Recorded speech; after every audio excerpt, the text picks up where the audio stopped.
गोटे कथा आज जगन्नाथपुर पंचायतर कंदरापट्टी गाँव जी हूँ इष्ट देवी माँ बुढ़ी जागुलाईकर तांकर पूजार्चना द्वितीय वर्ष एथर यज्ञ अनुष्ठित होती मोर सौभाग्य जे मु ये गाँव रे ये यज्ञ समय उपस्थित रही। गोटे कथा मोर अनुभव होइचे ये गाँव समस्त मनीष मानक भितर भाईचारा अच्छी एकता अच्छी सबु माँ भौणी माने गाँव प्रति परिवार एवं मुरई माने प्रति परिवार से माने एठी उपस्थित होती। यह सूचौचे ये गाँ भितर गोटे बड़ एकता अच्छी श्रृंखला अच्छी जोटी एकता थाए श्रृंखला थाए निश्चित भाव से गाँव विकास अवश्यंभावी। तेणु से दृष्टिकोण ये गाँ एक भाईचारा रखि गाँ परस्पर भितर समन्वय रखि गाँ एवं ये गाँव लोक मान को एकाठी करिबारे माँ बुढ़ी जागुलाईकर आशीर्वाद रही। जहा ये गाँ तार उत्तरोत्तर उन्नति हो यह ही मु कामना करुछि।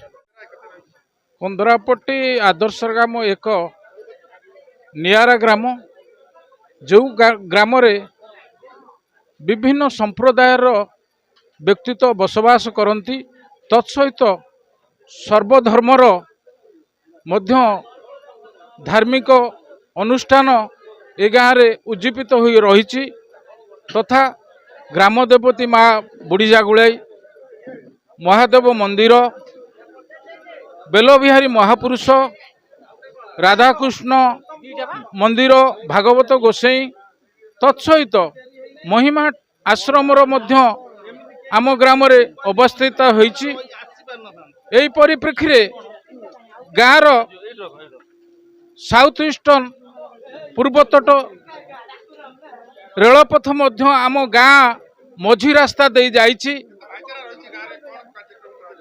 भाईचारा कार्यक्रम आमर अष्टम प्रहरी कार्यक्रम माँकर लक्ष्मी पूजा हुए दोल उत्सव कार्यक्रम मध्य पालित करा जाए।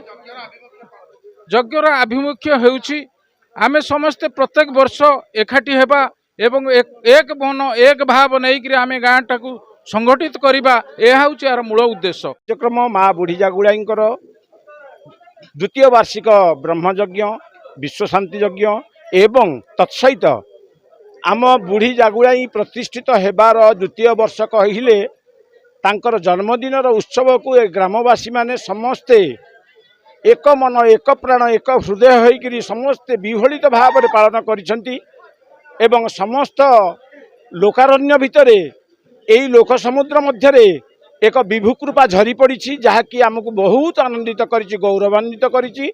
आम जगतसिंहपुर जिलार सांसद महोदय डॉक्टर विभु प्रसाद तराई मध्य ठीक माँकर शेष पर्याय पूर्णाहुति समय से उपस्थित रही एवं माँकर आरती रे भाग नहीं एवं ग्रामवासी मानक दृढ़ प्रतिश्रुति एवं आदर्श कंदरापट्टी ग्राम तैयारी करिवार स्वप्न को जागृत करिवार प्रतिश्रुतिबद्ध होइचंती बोली आमको से धन्यवाद देइचंती कृतज्ञता ज्ञापन करिचंती प्रतिश्रुति देइचंती एथिपई आमे तांका पाखरे चिर नमस्य होई रहू।